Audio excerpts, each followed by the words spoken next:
आपकी अदालतमध्ये इम्रान खान यांच्यावर आरोप आहे की यांचे डबल स्टँडर्ड आहे.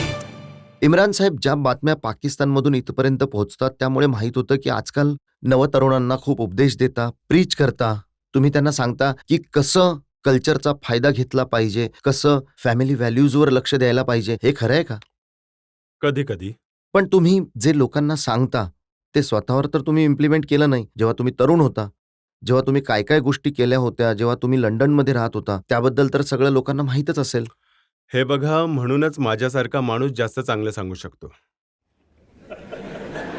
कारण ज्याने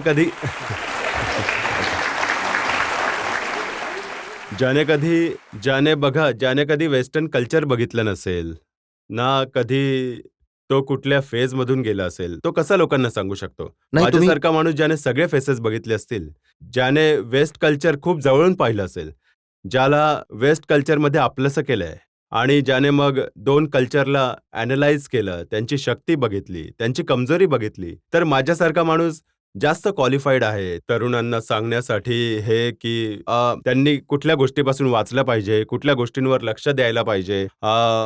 एक माकडांसारखं कुठल्या दुसऱ्या कल्चरला कॉपी केलं नाही पाहिजे. तर हे माझ्याकडून मला वाटतं तरुण जास्त ऐकतील, ना की त्याच्याकडून ज्याला माहीतच पण नाही. तुम्हाला देखील सांगितलं होतं, जेव्हा तुम्ही लंडनला जात होता, 20 वर्षांचे होता, तेव्हा तुमच्या आईने तुम्हाला सांगितलं होतं की बाळा, ही जी गोरी मॅडम आहे यांच्यापासून लांब राहा.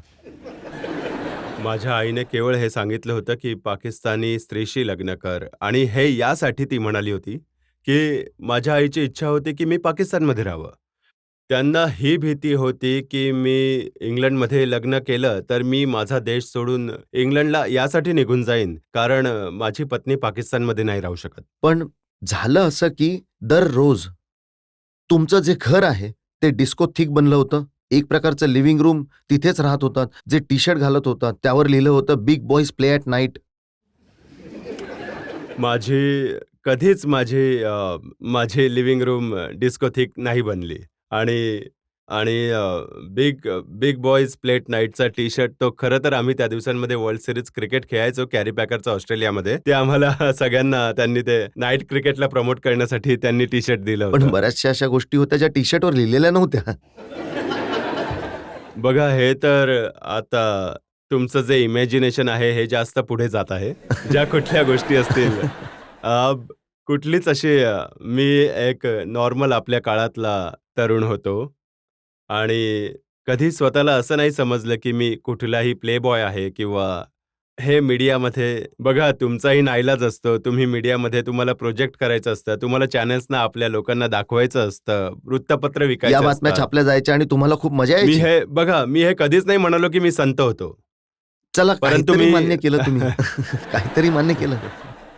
हो. बरीचशी नावं तुमच्याबरोबर ब्रिटिश मीडियाने जोडली होती. खूप मोठी लिस्ट आहे. एमा सार्जंटचं नाव तुमच्याबरोबर जोडलं गेलं. लुलू ब्लॅकरचं नाव तुमच्याबरोबर जोडलं गेलं. सुसेनचं नाव तुमच्याबरोबर जोडलं. गोल्डी हॉर्न फिल्म स्टारचं नाव तुमच्याबरोबर जोडलं. मॅरी हॅल्किनचं नाव तुमच्याबरोबर जोडलं. तुम्हाला आठवत असतील ना एक एक करून ह्या सगळ्या. लिझा कॅम्बेलचं नाव तुमच्याबरोबर जोडलं. टीव्ही स्टार ॲनास्टेसिया कुक, MTVची क्रिस्टियन बेकर. आता काहीतरी खरं असेल जर इतकी नावं दिली आहेत तर. हे तर आता तुम्ही कमीच मोजले आहात.